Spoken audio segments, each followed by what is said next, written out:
ANB news ने ठाना है, कोरोना को हराना है। आपके हित में जारी।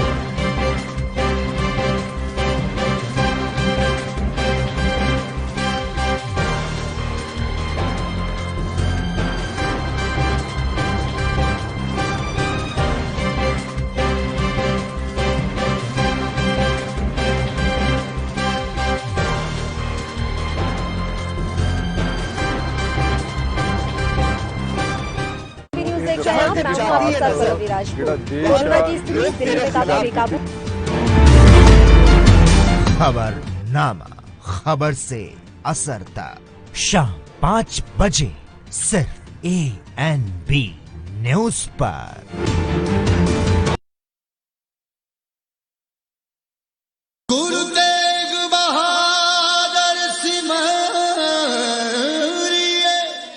ये ऐतिहासिक स्थान है। यहाँ हमारे 2 गुरुओं के चरण पड़े हैं। फर्स्ट गुरु गुरु नानक देव जी 1505, उसके बाद 1666 को 9वें गुरु गुरु तेग बहादुर साहब। 1666 में औरंगजेब ने राम सिंह को भेजा, उनको हुक्म किया या तो आप राजवाट छोड़ो या आप करो। उनकी बेनती पे गुरु तेग बहादुर साहब जी अपने परिवार को लेके वहां से पंजाब से चले थे, आनंदपुर साहब से पटने साहब अपने परिवार को छोड़ के गुरु जी यहाँ पहुंचे थे। यहीं बैठ के गुरुजी ने यहाँ की लोकल वासी नेता धोबन थी जो लोगों को तंग करती थी, उसने गुरुजी के ऊपर भी हमले किए। वो समझ गई कि ये कोई कुदरती पावर है, मैं इनका मुकाबला नहीं कर सकती। गुरुजी ने कहा कि आप भले काम करो, आप क्यों बुरे काम करती है, वैसे ही आपका नाम अमर होगा। तो फिर उसने भले काम किए, उनके नाम से ये सही है।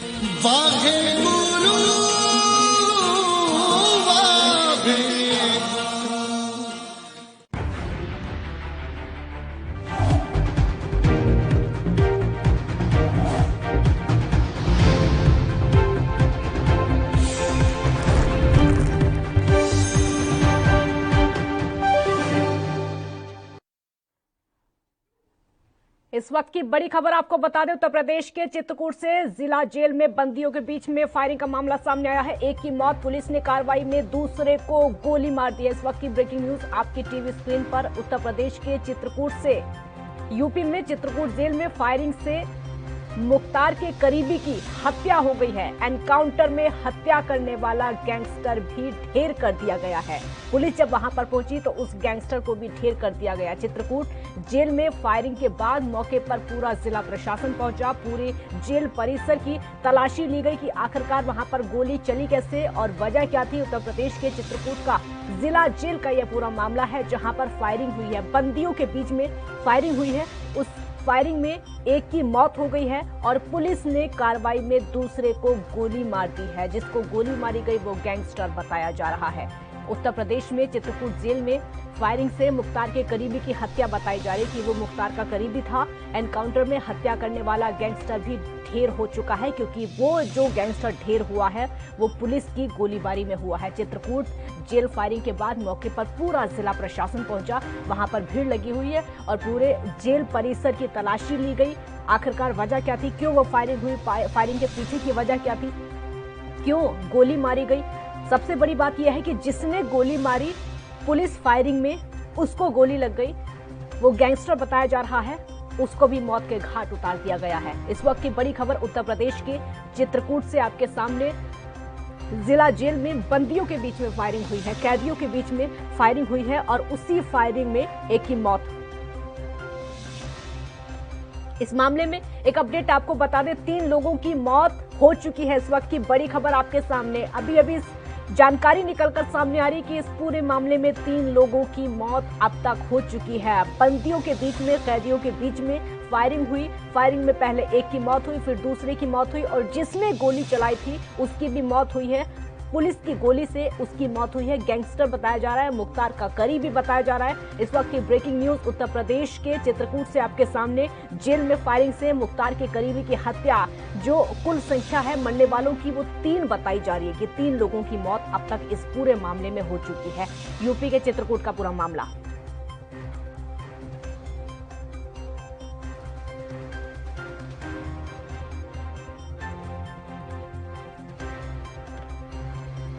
राजकुमार जायसवाल संवाददाता हमारे साथ इस समय फोन लाइन पर ज्यादा जानकारी के लिए जुड़ चुके हैं। राजकुमार, चित्रकूट की जिला जेल में फायरिंग हुई, वो भी बंदियों के बीच में, 3 लोगों की मौत अब तक हो चुकी है इस फायरिंग में। जी काजल जी, आपको बता दें कि जिला चित्रकूट जेल से जो सूचना प्राप्त हुई, वहां पे जिला जेल में उच्च सुरक्षा बैरक में एक निरुद्ध अंशु दीक्षित पुत्र जगदीश, जो कि सुल्तानपुर जेल से जो है प्रशासनिक आधार पर वहां पर गया था, उसने आज सुबह जो है वहां पे कुछ और अपराधियों के साथ जो है वहां पे मारपीट हुई, जिसमें गोलीबारी सुनाई पड़ी। जो जैसा कि सूचना मिली कि जो है बाहर के लोग थे, उन्होंने सुना कि कई राउंड फायरिंग हुई। उसमें ये पता चला कि मुकीम काला, एक जो कि पश्चिम उत्तर प्रदेश का जो है बहुत ही बड़ा गैंगस्टर है, जो एनआईए के अफसर तंजील अहमद थे, उनको मारा था। और ऐसे मिराजुद्दीन जो है, इन दोनों की जो है अंशु ने हत्या कर दी है। और ऐसे में जो है जब वो हत्या की तो उस पर जो है प्रशासनिक अधिकारियों ने भी जो है कमान संभाला और जवाबी फायरिंग में जो है अंशु की भी मौत हुई है, जिसकी पुष्टि जो है डीजी जे आनंद कुमार ने की है। जी बहुत शुक्रिया राजकुमार आपका इस पूरी जानकारी के लिए। तो बड़ी खबर आप तक पहुंचा रहे हैं। उत्तर प्रदेश के चित्रकूट में जिला जेल में बंदियों के बीच में फायरिंग होती है, 3 लोगों की मौत इस पूरे मामले में हो चुकी है।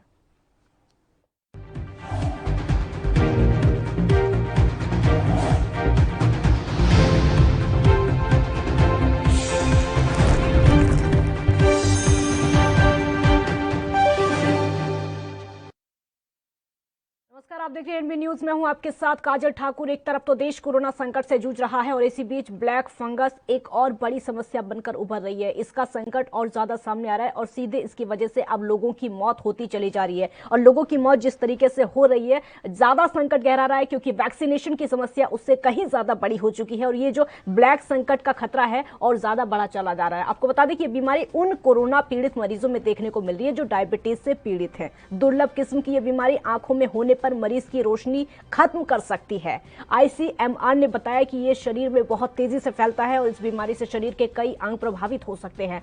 क्या है ब्लैक फंगस, अब ये आपको बताते हैं। आईसीएमआर के मुताबिक ब्लैक फंगस एक दुर्लभ तरह का फंगस है। यह फंगस शरीर में बहुत तेजी से फैलता है। ये इन्फेक्शन उन लोगों में देखने को मिल रहा है जो कि कोरोना संक्रमित होने से पहले किसी दूसरी बीमारी से ग्रस्त थे, और ये उन्हीं लोगों में देखने को मिल रहा है जिनकी इम्यूनिटी कमजोर है। इस बीमारी से मस्तिष्क, फेफड़े और त्वचा पर भी असर देखने को मिलता है। इसके कारण आंखों की रोशनी भी जा सकती है। वहीं कुछ मरीजों के जबड़े और नाक की हड्डी तक गल जाती है। अगर समय रहते इसका उपचार नहीं किया गया तो मरीज की मौत हो जाती है। विशेषज्ञों के मुताबिक ब्लैक फंगस के कारण सिर दर्द, बुखार, आंखों में दर्द, नाक बंद या फिर साइनस के अलावा देखने को मिलती हैं। तमाम ऐसी क्षमताएं वाले रोग हैं जो कि देखने को मिल सकते हैं। लेकिन वहीं दूसरी तरफ कोरोना के खिलाफ जारी जंग में वैक्सीनेशन की रफ्तार देने के लिए उत्तर प्रदेश सरकार ने ग्लोबल टेंडर की ओर कदम बढ़ा दिया है। हालांकि कई राज्य सरकारों की तरफ से ग्लोबल टेंडर निकाला गया है। यूपी सरकार ने अभी कुल 4 करोड़ वैक्सीन की डोज के लिए टेंडर निकाला है, जिसमें कई कंपनियों ने अपनी इच्छा जाहिर की है। अगर देश की राजधानी दिल्ली की बात करें तो दिल्ली सरकार की तरफ से भी ग्लोबल टेंडर निकाल दिया गया है, क्योंकि वहां पर कोवैक्सीन बिल्कुल नहीं है। दिल्ली के स्वास्थ्य मंत्री का क्या कुछ कहना है वो आपको सुनवाते हैं।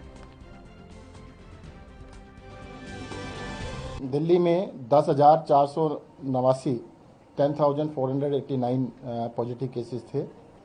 पॉजिटिविटी जो है वो 14.24% थी, जो कि हाईएस्ट दिल्ली में 36% गई थी। तो अब पॉजिटिविटी पहले हाईएस्ट से आधे से भी थोड़ा कम है, और हाईएस्ट केस जो गए थे 28,000 पर डे तक गए थे, जो कि कम होके अब 10,400 पे आ गए हैं।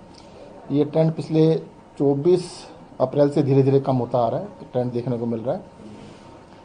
मेरा ये कहना है कि अभी भी पूरी तरह सतर्क रहने की ज़रूरत है। सभी लोगों को मास्क लगाना चाहिए घर से अगर बाहर किसी भी काम से निकलते हैं, और हर तरह का कोविड एप्रोप्रिएट बिहेवियर का पालन करना चाहिए। सर, वैक्सीन की अभी क्या स्थिति है अवेलेबिलिटी की? वैक्सीन की बहुत ही कम अवेलेबिलिटी है दिल्ली के अंदर। कोवैक्सीन तो लगभग ख़त्म हो गई है, कोविशील्ड भी 2-3 दिन की हमारे पास है अभी, तो वैक्सीन की अवेलेबिलिटी बिल्कुल कम है।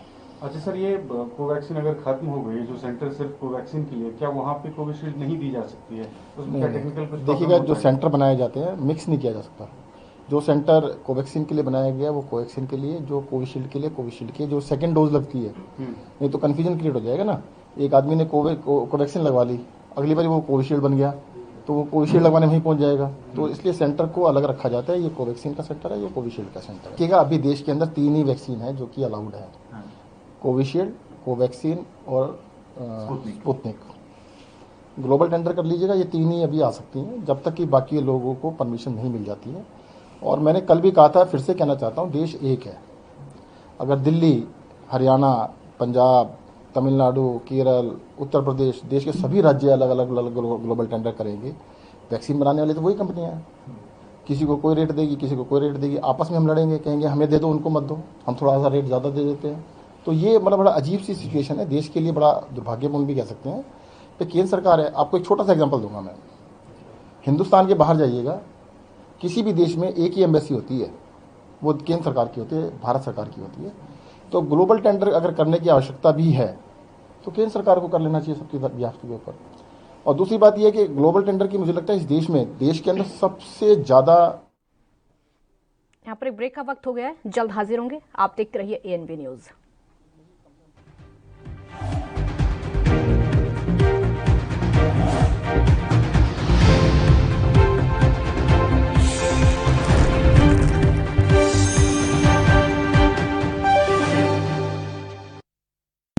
जेकर ਤੁਹਾਨੂੰ ਖੰਗ, ਜ਼ੁਕਾਮ ਜਾਂ ਬੁਖਾਰ ਦੇ ਲੱਛਣ ਨਜ਼ਰ ਆਉਂਦੇ ਨੇ ਤਾਂ ਆਪਣਾ ਕੋਰੋਨਾ ਟੈਸਟ ਜ਼ਰੂਰ ਕਰਵਾਓ ਅਤੇ ਤੁਰੰਤ ਆਪਣਾ ਇਲਾਜ ਕਰਵਾਓ। टीका लगाओ, परिवार बचाओ।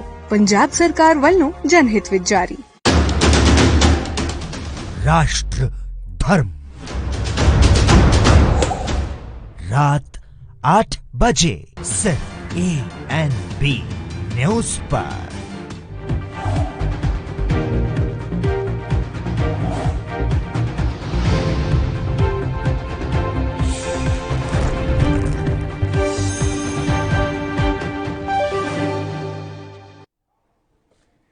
ब्रेक के बाद एक बार फिर स्वागत है आपका। तो एक तरफ तो कोरोना का डर है, लेकिन दूसरी तरफ ब्लैक फंगस का डर बहुत ज्यादा लोगों को सताने लगा है। चिंता यह है कि आखिरकार ये कैसा इन्फेक्शन है, क्या क्या दिक्कतें लोगों को हो सकती हैं और क्या क्या एहतियात इसको लेकर बरतने चाहिए। हमारे साथ इस समय डॉक्टर नरेश चावला जुड़ चुके हैं, वाइस प्रेसिडेंट हैं डीएमसी के, दिल्ली मेडिकल कॉलेज के। डॉक्टर नरेश चावला, बहुत बहुत स्वागत है आपका एएनबी न्यूज पर।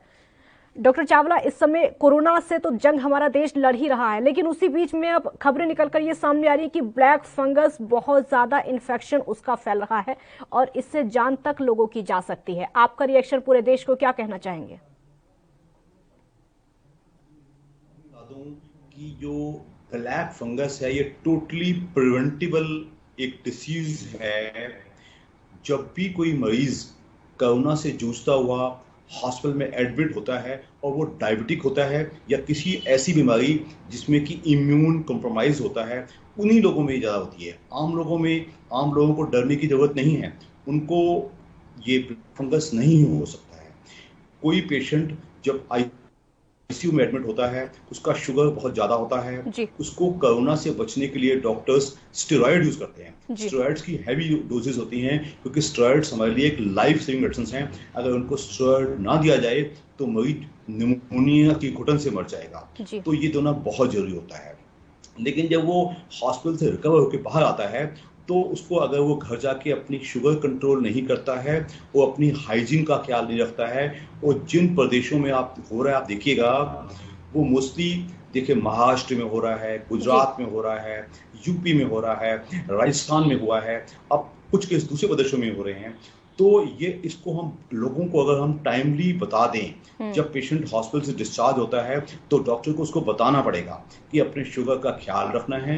और अगर कुछ अर्ली साइंस आए, जैसे नाक के आसपास काले धब्बे आ जाएं, नाक बंद होना शुरू हो जाए, नाक में से कोई तरल पदार्थ निकलना शुरू हो जाए, नाक से खून आना शुरू हो जाए, और साथ में उसका शुगर बहुत ज़्यादा है, तो ये डेंजर साइन है। उस स्टेज पे अगर पेशेंट डॉक्टर के पास दोबारा एडमिट हो जाता है हॉस्पिटल में जाके, तो ये इस बीमारी से, जिसको कि हमारी मेडिकल टर्मिनोलॉजी में म्यूकोरमाइकोसिस कहते हैं, जिससे इंसान बच सकता है। अदरवाइज इस बीमारी का जो मृत्यु दर है वो बहुत ही ज़्यादा है, ऑलमोस्ट 40 to 50%। तो दैट मीन्स की प्रिवेंशन ही इसका मेन इलाज है। इससे जितना हम बच सकें उतना अच्छा होगा। अगर ये पूरी तरह डेवलप हो जाएगा तो ये आंखों में भी फैलता है, आंखों में सूजन आना शुरू हो जाएगी, आंखें लाल हो जाएंगी, अप टू द एक्सटेंट की आंखों के डेले, यानी कि आंखों को निकालना पड़ सकता है जान बचाने के लिए। और अगर ये उसके बाद ये दिमाग में चला जाएगा तो ये बचने के चांसेस ऑलमोस्ट बहुत कम हो जाते हैं। तो वही वाली बात हो जाती है, आसमान से गिरा और खजूर में अटका। तो हर डॉक्टर जो इस डायबिटिक्स का इलाज करे उसको वार्निंग दे के भेजे कि हाँ जी आपको कोई तकलीफ हो तो आके हमें बताइएगा। और मरीज भी ध्यान रखें, ये नहीं कि मरीज सोचे कि मेरा कोविड-19 ठीक हो गया तो मेरा सब कुछ ठीक हो गया। अगर वो डायबिटिक्स हैं तो घर पहुंच के अपनी फिजिकल एक्टिविटी बढ़ाएं, अपने अगर शुगर को कंट्रोल के लिए इंसुलिन लगा है या मुंह की दवाइयाँ शुगर की मिली हैं तो अच्छे से दिया जाए। अगर हम इन सब साधनों का ध्यान रखें, इसके अलावा वो नमी में ना जाए, इसके अलावा वो धूल मिट्टी से दूर रहे, इसके अलावा वो जैसे जिन गाँव में हो रहा है वो देखें कि वहाँ कोई ऐसी कोई आजकल जो मौसम है, जो ये उसका जो ताड़ी का मौसम होता है, उनसे थोड़ा दूर रहें। अगर ये सब सावधानियां बरती जाएं तो मेरे हिसाब से इस बीमारी से हम आसानी से बच सकते हैं। डॉक्टर चावला, इसी बीमारी को लेकर एक और मेरा सवाल आपसे होगा, क्योंकि ब्लैक फंगस का हम ज्यादातर लोग नाम ही अभी सुन रहे हैं, पहले शायद नाम भी नहीं सुना था। ये पहले से बीमारी चलती आई है या फिर अभी कोरोना काल में ज्यादा देखने को मिल रही है, क्योंकि बहुत लोग इस बीमारी से ही अनजान हैं? बीमारी ये पहले भी जानी जाती थी और पिछली वेव में भी कुछ केसेस हुए थे, लेकिन ये सच है कि इस वेव में केसेस बहुत ही ज्यादा आ रहे हैं। हमने सुना है कि महाराष्ट्र में तो बहुत ही ज्यादा हैं और बाकी प्रदेशों में भी फैल रहा है। उसके दो ही कारण हो सकते हैं, एक कि इस बार वैसे ही भी कोविड-19 के केसेस डॉक्टर चावला, एक ब्रेक के लिए रुकना होगा, आपकी बात पूरी करेंगे, छोटा सा ब्रेक यहाँ पर लेते, जल्द हाजिर होंगे। आप देखते रहिए एएनबी न्यूज।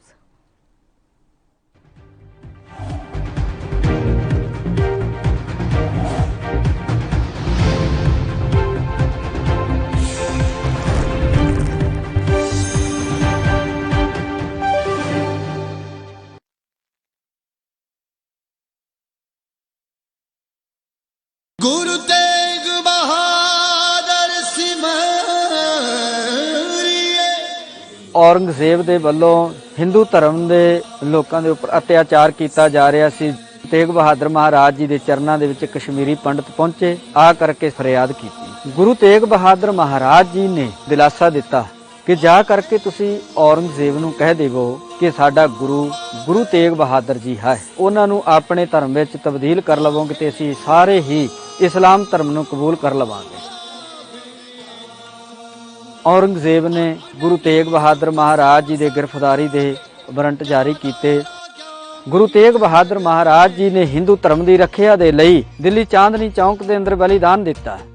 गुरु तेग बहादुर महाराज जी के बाबत ये कहा जाता, गुरु तेग बहादुर महाराज जी हिंद की चादर ने।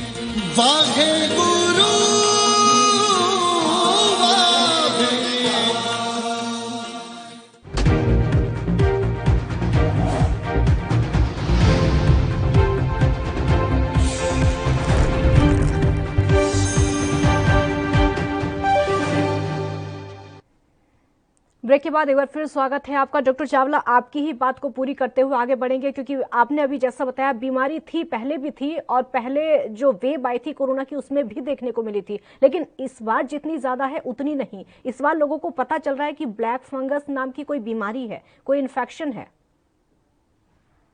उसकी वजह एक ही रहेगी कि जो इसमें जो मरीज का जो कोरोना की वजह से कोविड-19 से जो निमोनिया हो जाता है, उसको ठीक करने के लिए स्टेरॉइड्स एक लाइफ सेविंग मेडिसिन हैं जिनकी बहुत ही हैवी डोजेज होती हैं, उससे उनका शुगर कंट्रोल भी बिगड़ जाता है।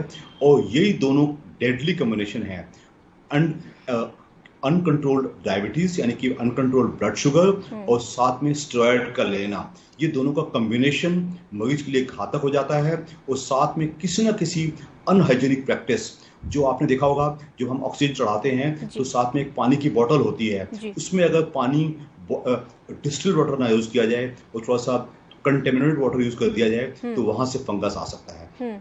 जब पेशेंट घर चला जाता है तो पेशेंट अगर नमी के माहौल में रहता है, पेशेंट ऐसे माहौल में रहता है जहां डैम्पनेस होती है, ऐसा माहौल में रहता है जहां कोई धूल मिट्टी ज़्यादा होती है, कूड़ा होता है, तो पेशेंट को इन बातों का बहुत ख्याल रखना है। वो जैसे ही उसको कोई हल्के फुल्के सिम्टम आए, ये बेसिकली एक फंगस है, एक फफूंदी है।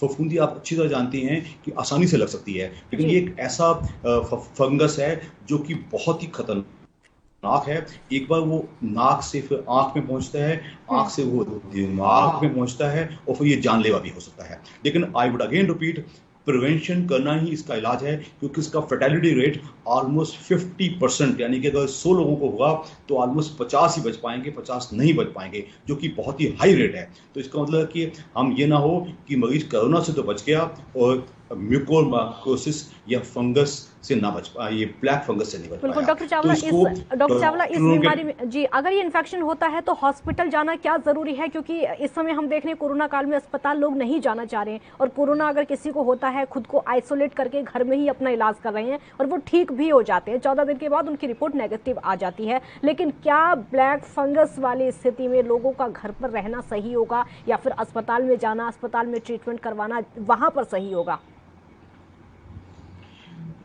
उनका अस्पताल में जाना बहुत ही आवश्यक है, क्योंकि इस चीज के लिए बहुत ज्यादा दवाई भी नहीं है। एक ही एंटी फंगल इंजेक्शन होता है एम्फोटेरिसिन, उसी से वो लगाना पड़ता है। और जो ये इंजेक्शन है ये बहुत महंगा भी है और इसके अपने टॉक्सिक इफेक्ट्स बहुत ज्यादा हैं।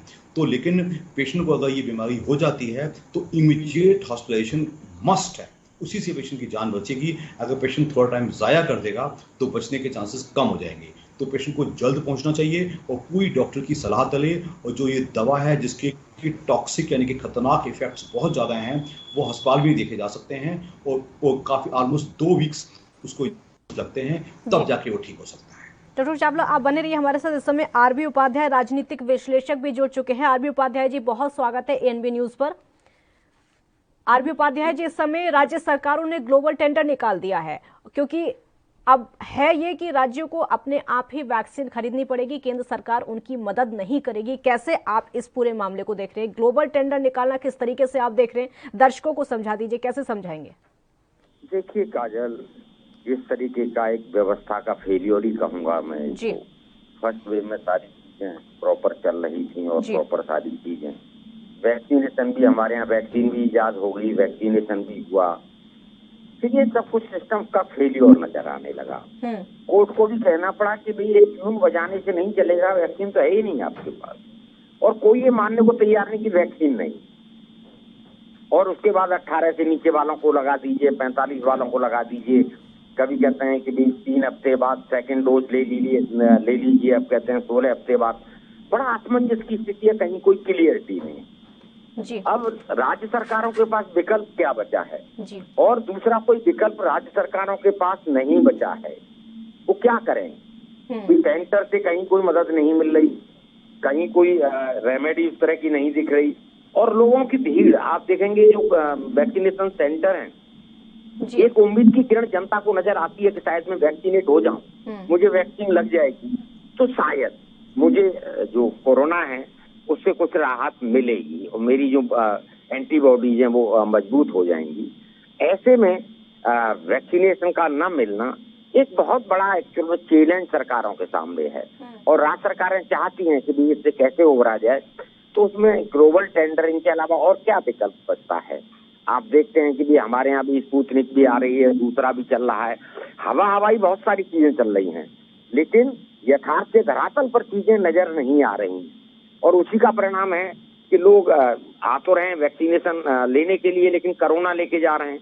आप देख रहे हैं कि वहाँ भीड़ है और भीड़ में कोई कोरोना पॉजिटिव भी लगा हुआ है और मैं इस उम्मीद के साथ जाता हूँ कि कोरोना का टीका मुझे मिल जाएगा। मैंने जो कागजी फॉर्मेलिटी है वो भी सारी पूरी की है, लेकिन वहाँ वैक्सीन तो मिलती नहीं, बल्कि मैं और कहीं ना कहीं इफेक्टेड होके घर आता हूँ और घर में कोरोना फैला देता हूँ। तो ये बहुत बड़ी समस्या है और इस समस्या का निदान भी राज्य के पास क्या है? जब देश में और भी केंद्र सरकार से नहीं मैनेज हो पाया तो फिर ग्लोबल टेंडरिंग की तरफ जाना पड़ा राज्य सरकारों को। वो सोचती हैं कि शायद वहां से ग्लोबल टेंडरिंग से हम प्रिकॉर कर पाएं, इंतजाम कर पाएं और जनता की सेवा कर पाएं, जनता को वैक्सीनेट कर पाएं। तो ये राज्य सरकारों की मजबूरी है। अगर देश में ही केंद्र सरकार अगर ये सब मैनेज करती, होना यही चाहिए कि भी केंद्र सरकार को सारा कुछ मैनेज करके और राज्यों को जो अभी तक एलोकेशन हो रहा था उस तरीके से सफिशिएंट मात्रा में वैक्सीन जानी चाहिए, जिससे कि जो लड़ाई है उससे राज्य लड़ सकें और जनता उससे लड़ सके। बिल्कुल बिल्कुल। डॉक्टर चावला, अगला सवाल मेरा आपसे होगा और इसी बात को आगे बढ़ाते हुए ग्लोबल टेंडर को आप कैसे देख रहे हैं? अगर वैक्सीन आ जाती है तो किस तरीके से वो अस्पतालों तक पहुंचेंगी? क्योंकि वैक्सीन आ तो जाती है, राज्यों में अस्पतालों तक पहुंचना, एक एक मरीज तक पहुंचना बहुत ज्यादा चैलेंज इसको कहा जाएगा। किस तरीके से आप इसको देख रहे हैं? देखिए, हम समझ लीजिएगा इसको कि जिस हिसाब से तीसरी वेव का डर अभी हमारे पास है और वो बच्चों पे है जो कि 18 साल से नीचे हैं, वैक्सीनेशन अभी शुरू हो ही नहीं सकता। तो अब हमारे पास एक ही विकल्प है कि हम एडल्ट्स का वैक्सीनेशन बढ़ाएं और वो इतना ज़्यादा कर दें कि बच्चों में भी हर्ड इम्यूनिटी आ जाए। उसके लिए हमें कम से कम 60-70 करोड़ लोगों को वैक्सीनेट करना पड़ेगा और भी हम पहुंचा पाए हैं सिर्फ 17.5 करोड़। तो ये बहुत बड़ा चैलेंज है जो नेशनल गवर्नमेंट को भी देखना पड़ेगा और हमारे जो स्टेट गवर्नमेंट्स को देखना पड़ेगा। और जो आजकल हालात चल रहे हैं कि वैक्सीन उतनी नहीं है, तो अभी 3 वैक्सीन हमारे पास हैं, एक कोविशील्ड, एक कोवैक्सीन और एक स्पुतनिक। वो भी सुना जा रहा है कि अगले हफ्ते लगना शुरू हो जाएगी, लेकिन ये इतनी पर्याप्त नहीं है कि हम जो 17.5 से 17 करोड़, ऑलमोस्ट 43 लाख से ऊपर करोड़ यूनिट्स कहाँ से लाएंगे। तो इसमें कोई बुराई नहीं है।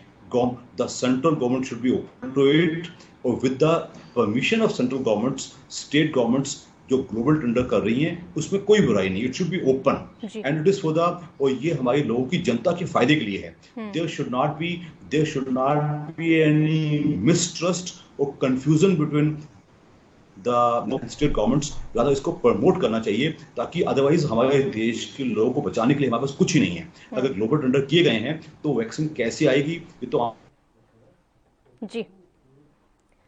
But all should work in coordination, including the national government, state governments, कुछ NGOs और इवन हमारा DCI वगैरह सब मिलके, और जो भी हमारे जो लॉजिस्टिक्स है इस चीज के लिए, उसको जैसे सुना है कि कुछ सेंटर बंद कर दिए गए, कुछ कर दिया गया, तो इसको बहुत जल्द, क्योंकि लोगों की बेचैनी बहुत ज्यादा है, सब लोग डर रहे हैं कि हमारा अंत ना आ जाए, मेरा अंत ना आ जाए। तो उसके लिए अत्यंत आवश्यक है, it should be top priority of all, और फुल कोऑर्डिनेशन से हम जल्द से जल्द वैक्सीनेशन स्टार्ट करें और इस चीज को रैंप अप करें ताकि हम बचा सकें लोगों को। बिल्कुल। आरबी उपाध्याय जी, केजरीवाल का बयान सामने आया। सीएम केजरीवाल ने जैसा कि कहा है कि हम अलग अलग तरीके से अपने अपने टेंडर निकाल रहे हैं, अलग अलग राज्य सरकारें निकाल रही हैं। ये तो वही बात हो गई। अगर केंद्र सरकार एक साथ वैक्सीन लेकर आती तो शायद एक रेट में मिल सकती थी। अब ये होगा कि अलग अलग राज्य सरकारों को अलग अलग रेट पर वैक्सीन मिलेंगी। ये वो सब्जी जैसा हिसाब हो गया है कि जिसको जिस तरीके से चाहे उतने रेट में दी जा सकती है। एक ये होता अगर केंद्र सरकार खुद इस टेंडर को निकालती तो एक ही रेट में वैक्सीन आ सकती थी और सभी राज्यों को दी जा सकती थी। कैसे देख रहे हैं इस बयान को? बिल्कुल ठीक कहा काजल, मैंने पहले भी यही कहा है, दर्शक भी समझ रहे होंगे उस चीज को कि देखिए अलग अलग राज्य, अलग अलग टेंडर हैं, अलग अलग कंपनियां हैं। केंद्र अगर करता तो व्यवस्था सुचारू रूप से चल सकती, लेकिन मैं देख रहा हूं कि सेकेंड वेव में केंद्र ने जिस तरीके से अपना हाथ खींचा है उसी का परिणाम है। आप देखेंगे कि सेकेंड वेव में जो मौतों का आंकड़ा है वो भी बढ़ा है और व्यवस्था का फेलियर नजर आने लगा है। और उसी का परिणाम है कि भी पहले था भी सेंट्रली सब कुछ चीजें मैनेज, फर्स्ट वेव में आप देख रहे थे कि चाहे वो लॉकडाउन या दूसरी गाइडलाइन है, सिंगल विंडो सिस्टम था। केंद्र की तरफ से ही गाइडलाइन जारी हो रही थी और जनता उनको फॉलो कर रही थी और उसके अच्छे परिणाम भी आए थे। इस समय जो अफरा तफरी का माहौल पैदा हो गया है, किसकी सुनूं मैं, किसकी मानूं, किस पर विश्वास करूं, जनता का एक अजीब हालत देखने को मिल रहा है। अलग अलग लोग अलग अलग तरह की बातें कर रहे हैं, अलग अलग सरकारें अलग अलग भाषाएं बोल रही हैं, अलग अलग एजेंसियां अलग अलग तरीके से इंटरप्रेट कर रही हैं। तो ये स्थिति है, ये मुझे साफ दर्शाता है कि भी लड़ाई में हम किस तरीके से लड़ेंगे जहां आपसी कोऑर्डिनेशन और सहयोग नहीं होगा। सब अपने अपने तरीके से मैनेज करेंगे और अपने अपने तरीके से टेंडर करेंगे, अपनी अपनी मर्जी की वैक्सीन मंगवाएंगे। ठीक है, बहुत शुक्रिया, समय की कमी है, बहुत शुक्रिया आप आदित्य उपाध्याय जी। और डॉक्टर चावला, आपका भी बहुत बहुत शुक्रिया देश को इतनी सारी जानकारी देने के लिए, क्योंकि देश उन हालातों में पहुंच चुका है। कोरोना से तो जंग है ही, लेकिन ब्लैक फंगस जिस तरीके से कोरोना से ठीक होने के बाद हो रहा है, अगर लोग कोरोना से बच रहे हैं तो मौत उसकी वजह से हो सकती है। जागरूक रहना होगा, आप सुरक्षित रहेंगे तो पूरा देश सुरक्षित रहेगा। बहुत शुक्रिया आपका। देखते रहिए ANP न्यूज़। नमस्कार।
गुरु तेग बहादुर दिल्ली विखे स्थित है 9वें पातशाह श्री गुरु तेग बहादुर साहिब जी दी अडोलता दा प्रतीक गुरुद्वारा सीसगंज साहिब। सतगुरु तेग बहादुर पातशाह महाराज ਨੂੰ ਔਰੰਗਜ਼ੇਬ ਦੇ ਹੁਕਮ ਦੇ ਨਾਲ ਜਲਾਦ ਜਲਾਲੁਦੀਨ ਨੇ ਤਲਵਾਰ ਦਾ ਵਾਰ ਕੀਤਾ ਅਤੇ ਸਤਗੁਰੂ ਪਾਤਸ਼ਾਹ ਮਹਾਰਾਜ ਸ਼ਹੀਦ ਹੋਏ, ਜਿੱਥੇ ਅੱਜਕੱਲ ਗੁਰਦੁਆਰਾ ਸ਼ੀਸ਼ਗੰਜ ਸੁਸ਼ੋਭਿਤ ਹੈ। ਸਤਗੁਰੂ ਪਾਤਸ਼ਾਹ ਮਹਾਰਾਜ ਦੀ ਪਵਿੱਤਰ ਯਾਦ ਵਿੱਚ ਇਤਿਹਾਸਕ ਸਥਾਨ ਦਿੱਲੀ ਵਿਖੇ ਹੀ ਸਥਿਤ ਹੈ ਗੁਰੂ ਸਾਹਿਬ ਜੀ ਦੇ ਜੀਵਨ ਦੀ ਗਾਥਾ ਬਿਆਨ ਕਰਦਾ ਗੁਰਦੁਆਰਾ ਰਕਾਬਗੰਜ ਸਾਹਿਬ। ਲੱਖੀ ਸਾਹਿਬ ਵਣਜਾਰੇ ਨੇ ਸਤਗੁਰੂ ਪਾਤਸ਼ਾਹ ਮਹਾਰਾਜ ਜੀ ਦੇ ਪਵਿੱਤਰ ਧੜ ਨੂੰ ਆਪਣੇ ਘਰ ਜੋ ਅੱਜਕੱਲ ਗੁਰਦੁਆਰਾ ਰਕਾਬਗੰਜ ਸਾਹਿਬ ਸੁਸ਼ੋਭਿਤ ਹੈ, ਨਵੇਂ ਪਾਤਸ਼ਾਹ ਮਹਾਰਾਜ ਜੀ ਦਾ ਧੜ ਦਾ ਬੜੇ ਹੀ ਸਨਮਾਨ ਸਤਿਕਾਰ ਦੇ ਨਾਲ ਸੰਸਕਾਰ ਕਰ ਦਿੱਤਾ।